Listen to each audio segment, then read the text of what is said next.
2026 সালে এসে যদি আপনার প্যান কার্ডের সাথে আধার কার্ড লিঙ্ক না থাকে তাহলে কিন্তু আপনি বড় বিপদের মধ্যে আছেন। যাদের প্যান কার্ডের সাথে আধার কার্ড লিঙ্ক নেই, 31 ডিসেম্বর 2025 সালের পর থেকে কিন্তু তাদের প্যান কার্ডটি ডিসেবল করে দেওয়া হয়েছে। সেই প্যান কার্ড দিয়ে আপনি নতুন করে কোনো ব্যাংকের অ্যাকাউন্ট করতে পারবেন না, আর যদি পুরনো কোনো ব্যাংকের অ্যাকাউন্ট থাকে সেই ব্যাংকের সাথে আপনি কেওয়াইসিও করতে পারবেন না। এমনকি আপনি কোনো ব্যাংক বা কোম্পানি থেকে লোন পর্যন্ত নিতে পারবেন না। অর্থাৎ আপনি প্যান কার্ড দিয়ে কোনো রকম কাজই করতে পারবেন না যে পর্যন্ত আপনি লিঙ্ক না করাবেন। এবার আসি কাদের লিঙ্ক করা প্রয়োজন এবং কাদের লিঙ্ক করার প্রয়োজন নেই। যারা অনেক বছর আগে প্যান কার্ড বানিয়েছেন আধার কার্ড বাদ দিয়ে অন্য কোনো ডকুমেন্টস দিয়ে, তাদের কিন্তু প্যান কার্ডের সাথে আধার নাম্বার লিঙ্ক করা বাধ্যতামূলক। আর যারা আধার কার্ড দিয়ে প্যান কার্ড বানিয়েছেন তাদের কিন্তু আধার লিঙ্ক হয়েই প্যান কার্ডটা আসে।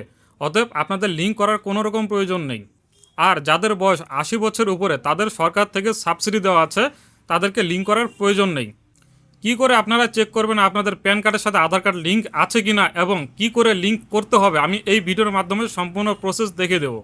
আরেকটি বিষয়, যাদের প্যান কার্ড আর আধার কার্ডের নাম এবং বয়সের যদি কোনো রকম পার্থক্য থাকে অর্থাৎ মিসম্যাচ থাকে, তাহলে কিন্তু আগে কারেকশন করাতে হবে, তারপরে কিন্তু আপনি লিঙ্কের জন্য অ্যাপ্লাই করতে পারবেন। বর্তমানে নতুন ফাইন্যান্সিয়াল ইয়ারে প্যান আর আধার লিঙ্কের প্রসেসের কিছুটা পরিবর্তন হয়েছে, আমি এই ভিডিওর মাধ্যমে স্টেপ বাই স্টেপ দেখিয়ে দিচ্ছি। প্রথমে ই ফিলিং ওয়েবসাইট ওপেন করে নিচের দিকে লিঙ্ক আধার অপশনটিতে ক্লিক করতে হবে। এরপরে লিঙ্ক আধার অপশনে ক্লিক করবেন। ক্লিক করার পরে এখানে আপনার প্যান নাম্বার এবং আধার নাম্বার ইনপুট করে কন্টিনিউ করবেন। কন্টিনিউতে ক্লিক করলে এখানে পেমেন্ট করার জন্য অপশন চলে আসবে, এখানে ক্লিক করবেন। ক্লিক করার পরে এখানে দেখবেন ইনকাম ট্যাক্স রুলস 2025, এখানে টিক চিহ্ন থাকবে। এরপরে কন্টিনিউ করবেন। কন্টিনিউ করার পরে এখানে আবার আপনাকে প্যান নাম্বার এবং মোবাইল নাম্বার ইনপুট করতে হবে। চলুন আমি প্যান নাম্বার আর মোবাইল নাম্বার ইনপুট করে নিচ্ছি। আপনি যে কোনো মোবাইল নাম্বার ইনপুট করতে পারেন। এরপরে কন্টিনিউতে ক্লিক করলে আপনার নাম্বারে একটি ওটিপি যাবে। এখানে ওটিপি বসে আবার কন্টিনিউ করবেন। কন্টিনিউ করার পরে এখানে আপনার প্যান নাম্বার এবং আপনার শর্ট নেম দেখাবে। আপনি কনফার্ম করে আবার কন্টিনিউতে ক্লিক করবেন। এরপরে আপনাকে 1000 টাকা পেমেন্ট করতে বলবে। আপনাকে কিন্তু 1000 টাকা পেমেন্ট করতেই হবে। আপনি নেট ব্যাঙ্কিং, ডেবিট কার্ড বা ইউপিআই মাধ্যমে পেমেন্ট করতে পারবেন। চলুন আমি ইউপিআই এর মাধ্যমে পেমেন্ট করে নিচ্ছি। পে নাওতে ক্লিক করার পরে টার্ম অ্যান্ড কন্ডিশন টিক চিহ্ন দিয়ে সাবমিট করতে হবে।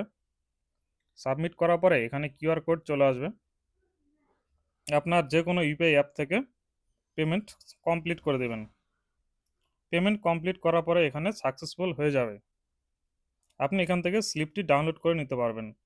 এখানে কিন্তু লিঙ্ক কমপ্লিট হয়নি, আরও কাজ রয়েছে। আপনাকে সেমভাবে আবার ওপেন করে নিতে হবে।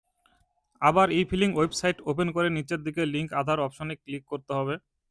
এরপরে লিঙ্ক আধারে ক্লিক করতে হবে।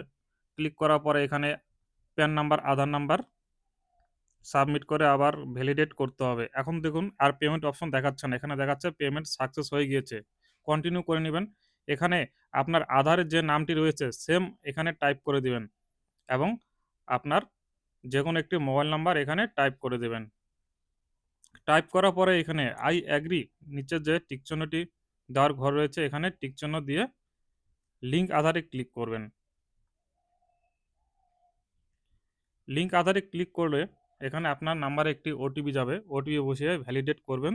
দেখুন এখানে রিকোয়েস্ট সাবমিট হয়ে গিয়েছে। আপনি 24 ঘন্টার মতো ওয়েট করবেন। ওয়েট করে পরে যখন আবার স্ট্যাটাস দেখবেন তখন চেক স্ট্যাটাসে গিয়ে আপনার প্যান নাম্বার এবং আধার নাম্বার ইনপুট করে ভেরিফাইতে ক্লিক করবেন। ক্লিক করলে কিন্তু আপনাকে দেখে দিবে যে আপনার প্যান কার্ডের সাথে আধার নাম্বারটি সাকসেসফুল লিঙ্ক হয়ে গিয়েছে। ভিডিওটি যদি ভালো লেগে থাকে অবশ্যই ফলো করবেন। ধন্যবাদ।